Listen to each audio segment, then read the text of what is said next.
आज हम लोग जो न्यूमेरिकल स्टार्ट करेंगे वो हैं चैप्टर नंबर 5 के। और चैप्टर नंबर 5 का जो सबसे पहला न्यूमेरिकल है उसकी स्टेटमेंट कुछ यूँ है कि आपके पास a force of 20 newton acting an angle of 60 degree to the horizontal is used to pull a box through a distance of 3 meter across the floor. How much work is done? कि एक box है, उस box को horizontal surface पे 3 metre तक drag करने के लिए जो फोर्स लगाई जा रही है वो है 20 न्यूटन की, और हॉरिजेंटल सरफेस के साथ उस फोर्स का जो एंगल बन रहा है वो 60 डिग्री है। आप लोग जो उसमें वर्क डन प्रोड्यूस हो रहा है वर्क डन की वैल्यू कैलकुलेट करें। ठीक है जी। अब स्टेटमेंट ये है आपके पास, इसमें डाटा फोर्स है 20 न्यूटन, जो एंगल बन रहा है उसका हॉरिजॉन्टल सरफेस के साथ उस फोर्स का इट इज़ 60 डिग्री, और उस फोर्स की वजह से बॉक्स को जो हम लोगों ने ड्रैग करना है कितने डिस्टेंस तक, 3 मीटर डिस्टेंस तक। तो वर्क डन की वैल्यू को कैलकुलेट करें। वर्क डन जो है वो आपके पास है F into D cos of theta. F की वैल्यू 20 है, डी की वैल्यू 3 है, cos as it is, theta की वैल्यू 60 डिग्री है। इन दोनों को सिंप्लीफाई करें तो वो 60 आएगा, 3 2 ज़ार 6 और 0 एज इट इज़। कॉस 60 जो है वो 1/2 है, इसको सिंप्लीफाई करें तो ये आपके पास आ जाएगा 30 जॉल्स वर्क डन, जो हम लोग इस बॉडी पे लगा रहे हैं। ठीक है। अब सेकंड इसका न्यूमेरिकल है। सेकंड न्यूमेरिकल की भी हम लोग स्टेटमेंट देख लेते हैं। उसमें ये है कुछ चीज़ें कि a body moves a distance of 5 meter in a straight line under the action of force of 8 Newton. If the work done is 20 joules, find the angle which the force makes with the direction of the motion of the body. ठीक है जी। अब यहाँ पे हम लोगों ने force की value angle calculate करना है कि किस एंगल पे फोर्स लग रही है जिसकी वजह से जो वर्क डन प्रोड्यूस हो रहा है उस बॉडी में 20 जाउल्स है, और कितना डिस्टेंस कवर कर रही है बॉडी, 5 मीटर डिस्टेंस करें। तो एंगल कैलकुलेट करेंगे हम हॉरिजॉन्टल सरफेस के साथ। ये भी सिंपल सा है, वर्क डन का फॉर्मूला यूज़ होगा इसमें। डाटा इसमें है, डिस्टेंस आपको गिवन है विच इज़ 5 मीटर, और फोर्स गिवन है जिसकी वैल्यू 8 न्यूटन है। वर्क डन आपको गिवन है वो 20 जूल है। एंगल हम लोगों ने कैलकुलेट करना है कि किस एंगल के अलॉन्ग ये फोर्स जो है वो इस बॉडी पे लग रही है। अब उसके लिए अगेन वही फार्मूला हम लोग यूज़ करेंगे जो कि है F is equals to W is equals to F into D cos of theta. अब यहाँ पे वैल्यूज़ आपके पास हैं, W यानी वर्क डन की वैल्यू 20 न्यूटन है, फोर्स आई थिंक 8 न्यूटन है, और जो डिस्टेंस है वो 5 मीटर है, cos theta as it is, क्योंकि थीटा की वैल्यू हम लोगों ने यहाँ पे कैलकुलेट करनी है 20, और ये 8 5 से 40 कॉज ऑफ थीटा। इसको इधर डिवाइड करेंगे तो 20 divided by 40 is equals to 1/2।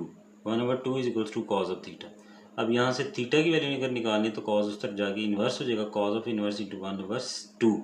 अब इसको अगर कैलकुलेट करते हैं, कॉज इन्वर्स लिखें कैलकुलेटर पे और 1/2 लिखें तो ये आपके पास 60 डिग्री आ जाएगा। तो 60 डिग्री एंगल पे हम फोर्स एक्सर्ट कर रहे हैं जिसकी वजह से जो वर्क डन है वो 20 जॉल प्रोड्यूस हो रहा है इस बॉडी के अंदर। ठीक है। नेक्स्ट न्यूमेरिकल है आपके पास न्यूमेरिकल नंबर 3। उसकी स्टेटमेंट है कि N engine raises 100 kilogram of water through a height of 80 meter in 25 seconds. What is the power of the engine? Engine कह लें, पंप कह लें, कि उस इंजन की मदद से हम लोगों ने 100 किलोग्राम पानी को 80 मीटर डिस्टेंस तक थ्रो करना है, अप हाइट तक लेके जाना है 25 सेकंड्स के अंदर। तो आप लोग उस इंजन की, उस पंप की पावर को कैलकुलेट करें। ठीक है। डाटा इसका देख लें। डाटा में आपके पास उसका मैस गिवन है विच इज़ 100 किलोग्राम। हाइट जहाँ तक हमने उसको थ्रो करना है वो हाइट है आपके पास 80 मीटर, और उसको कितना टाइम लगना चाहिए, उसको टाइम जो रिक्वायर है इट इज़ 25 सेकेंड्स।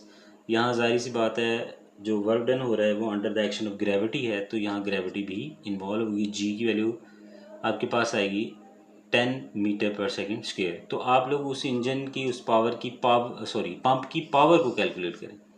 तो पावर को कैलकुलेट करने का सिंपल फार्मूला हम लोग जानते हैं कि वो क्या है, it is a rate of doing work. It is a rate of doing work.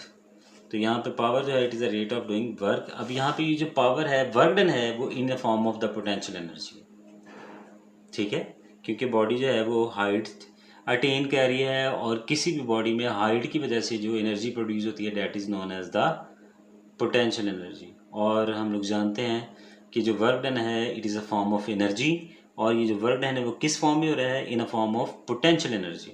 So now work done is in the form of the potential energy, so P is equals to mgh/T, ठीक है। m की value आपके पास जो है वो 100 है, g 10 है, height 80 है, डिवाइडेड बाय 25। ये सारा वैल्यू कैलकुलेट होंगी तो इसमें आपके पास आ जाएगा 3200 वाट्स। तो वो इंजन, वो पंप, उसकी जो पावर है वो है आपके पास 3200 वाट कैलकुलेट होगी। नेक्स्ट फोर्थ न्यूमेरिकल है जी। फोर्थ न्यूमेरिकल की भी हम लोग स्टेटमेंट देख लेते हैं पहले, और देन उसका सोल्यूशन हम लोग करते हैं। क्वेश्चन नंबर 4 है कि a body of mass 20 kilogram is at rest. कि एक बॉडी है जो रेस्ट में है और उसका मैस 20 किलोग्राम है, रेस्ट में है और उसका मैस 20 किलोग्राम है। A force 40 Newton force act on it for 5 seconds. और 40 न्यूटन की फोर्स उस बॉडी पे एक्ट करती है कितने टाइम के लिए, 5 सेकेंड के लिए। तो what is the kinetic energy of the body at the end of this time. तो इस टाइम के बाद उसकी जो फाइनल वेलोसिटी होगी, यानी सॉरी काइनेटिक एनर्जी होगी, वो काइनेटिक एनर्जी आप लोगों ने कैलकुलेट करी। अब यहाँ पे ये जो बॉडी है ये एट रेस्ट में, initially it is at rest, इसकी वजह से जो काइनेटिक एनर्जी प्रोड्यूस हुई वो तो ज़ीरो होगी, जाहिर सी बात है क्योंकि वो रेस्ट में है। अब यहाँ पे जो काइनेटिक एनर्जी है it is depend upon the velocity of the object. अब वेलोसिटी यहाँ ज़ीरो है, लेकिन तो यहाँ पे हम लोग फिर क्या कैलकुलेट करेंगे, इसकी सेकंड यानी इसकी फाइनल वेलोसिटी कैलकुलेट करेंगे जो आफ्टर द 5 सेकंड। उस वेलोसिटी को कैलकुलेट करके हम इसमें पुट करेंगे और काइनेटिक एनर्जी को कैलकुलेट करेंगे जी।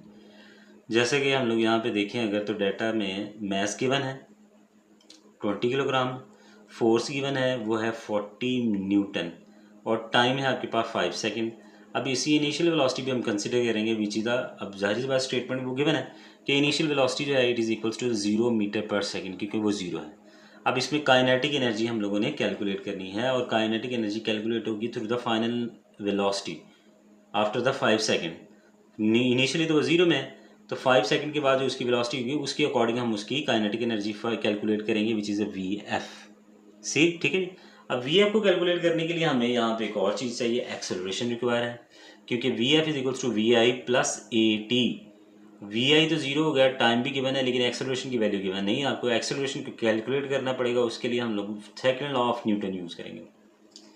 Second law of Newton is equals to F is equals to M into A। अब फोर्स जो है वो 40 है, मैस 20 है, एक्सेलरेशन आपने कैलकुलेट करना है, इसको यहाँ डिवाइड करेंगे तो 40/20। सिंप्लीफिकेशन के बाद ये आपके पास आ जाएगा 2 मीटर पर सेकेंड स्क्वेयर, ये एक्सेलरेशन आएगा। अब चूंकि हम लोगों ने इसमें यहाँ फाइनल वेलोसिटी को पुट करना है तो उसको कैलकुलेट भी करना पड़ेगा।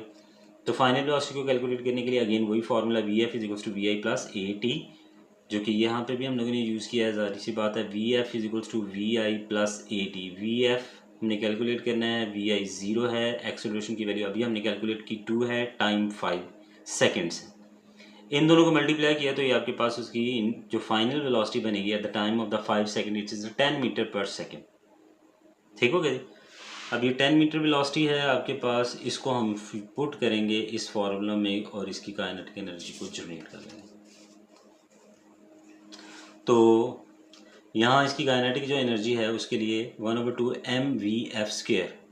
1/2 एज इट इज़, मैस जो है वो 20 है, वेलोसिटी उसकी 10 है, यहाँ पे स्क्वायर है तो इसका भी स्क्वायर आएगा। ये मैंने इससे सिंप्लीफाई कर दिया, 2 1 2 और 2 10 20, 10 आएगा, और 10 का जो स्क्वायर है वो 100 है। जब ये इससे मल्टीप्लाई आएगा 100 multiply by 10 is equals to 1000। तो ये 1000 जॉउल एनर्जी जो है वो इसमें प्रोड्यूस होगी, काइनेटिक एनर्जी। ठीक है जी, ये हमारा सोल्यूशन। नेक्स्ट हमारा क्वेश्चन नंबर 5 है, और क्वेश्चन नंबर 5 का हम पहले स्टेटमेंट देख लें। क्वेश्चन नंबर 5 की स्टेटमेंट कुछ यूँ है कि जी, a ball of mass 160 gram is thrown vertically upward, the ball reaches a height of 20 metre, find the potential energy gain by the ball at this height.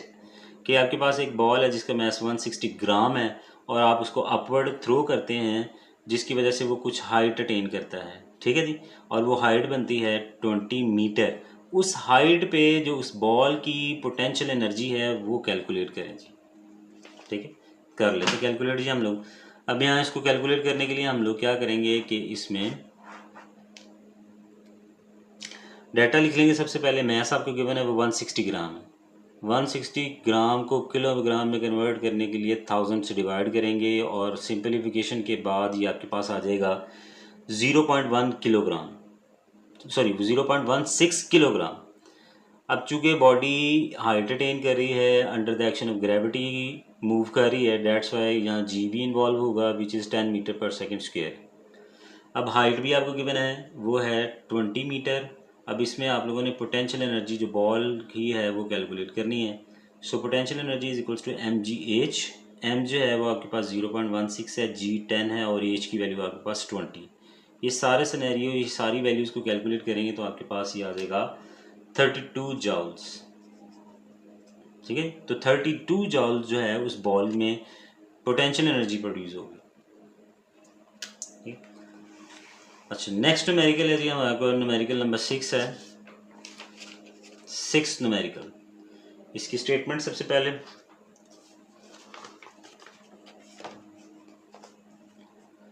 Statement ये है कि 0.14 kilogram ball is thrown vertically upward with an initial velocity of 35 metre पर second, find the maximum height reach by the ball. एक ball है जिसका mass 0.14 kilogram है और उसको इनिशियल वेलोसिटी 35 मीटर पर सेकंड से ऊपर की तरफ थ्रो किया जाता है। तो वो इस वेलोसिटी से अगर थ्रो किया जाए तो वो कितनी मैक्सिमम हाइट जो है वो अटेन कर सकता है, वो हाइट आप लोगों ने कैलकुलेट करनी है जी, ठीक है। लेंज यहाँ पे आपको डाटा गिवन जो है वो उसमें मैस गिवन है, mass of the ball is 0.14 kilogram. Initial velocity इसकी ये आएगी 35 मीटर पर सेकेंड। फाइनल वेलोसिटी जो है वो जाहिर सी बात है, जब भी कोई भी बॉडी मैक्सिमम हाइट अटेन करती है तो उस मैक्सिमम हाइट पे उसकी जो फाइनल वेलोसिटी होती है वो हमेशा ज़ीरो आती है, ज़ीरो आ जाएगी। अब यहाँ पे ग्रेविटी भी इन्वॉल्व होगी और ग्रेविटी भी कौन सी होगी, नेगेटिव, क्योंकि अगेंस्ट द ग्रेविटी वो बॉडी मूव कर रही है ऊपर की तरफ, नीचे से ऊपर की तरफ, जिसकी वजह से वो -10 मीटर पर सेकेंड स्क्वेयर आ जाएगा। To find the maximum height H वो ये कैलकुलेट करें, और जिसके लिए हम लोग जो हैं वो यहाँ पे फॉर्मूला यूज़ कर रहे हैं third equation of motion, 2as is equals to V F square minus V I square. थोड़ी सी मॉडिफिकेशंस हैं, थोड़े से चेंजेस हैं, जैसे कि 2 एज इट इज़ आएगा, एक्सेलरेशन जो चेंज है वो चेंज होगा ग्रेविटेशनल एक्सेलरेशन से, ये डिस्टेंस जो है वो वर्टिकल डिस्टेंस यानी हाइट से चेंज होगा। V F square as it is आ जाएगा, वी आई स्क्वेयर भी एज इट इज़ आ जाएगा। 2 एज इट इज़, जी की वैल्यू -10, हाइट आपके पास जो है वो हमने कैलकुलेट करनी है, वो एज इट इज़ आएगी। फाइनल वेलोसिटी जो 0 है और इनिशियल वेलोसिटी -35 यानी -35 का स्क्वेयर। इनको सिंप्लीफाई करेंगे तो ये 20h आ जाएगा। इसका स्क्वायर हम अगर कैलकुलेट करते हैं तो 1225 आएगा।